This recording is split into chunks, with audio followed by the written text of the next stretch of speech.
জাতীয় নির্বাচন বানচালে পরাজিত শক্তি নানা ষড়যন্ত্রে মেতেছে বলে অভিযোগ করেছেন বিএনপি চেয়ারপারসনের উপদেষ্টা জয়নুল আবদিন ফারুক। জাতীয় প্রেসক্লাবে আলোচনা সভায় তিনি আরও বলেন, জনগণ ভোট দিতে উন্মুখ হয়ে আছে, তাই কোনো ষড়যন্ত্র কাজে আসবে না। জামায়াত ইসলামীকে উদ্দেশ্য করে ফারুক বলেন, দলটি ভোটে যেতে একদিকে পিআর সহ নানা দাবি সামনে আনছে, অন্যদিকে ৩০০ আসনে প্রার্থী ঘোষণা করে প্রচারণা চালাচ্ছে। মুক্তিযুদ্ধের সময় স্বাধীনতা বিরোধী ভূমিকার জন্য জামাতকে দেশবাসীর কাছে ক্ষমা চাওয়ার আহ্বান জানান বিএনপির এই নেতা।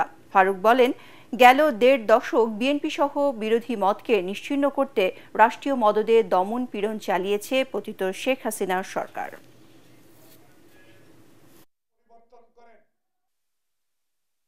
নানা পদ্ধতি, নানা কায়দা, নানা মায়ের, নানা মোব সৃষ্টি, নানা পিপিপিআর এইসব সৃষ্টি করে নির্বাচন বানচাল করার একটা প্রক্রিয়া শুরু করছে।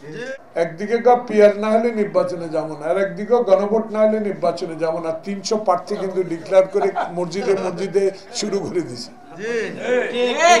ঘরে ঘরে শুরু করে দিছে। বেহেশতে নিয়ে যাবো যদি দাঁড়িপাল্লারে ভোট দাও। দিল্লির প্ররোচনায় বাংলাদেশের কিছু লোক যদি আবার আওয়ামী লীগের সাথে আঘাত করে এই প্রফেসর ইউনূস সরকারের একটি নির্বাচনকে বানচাল করার চেষ্টা করেন, জনগণ প্রতিহত করবে।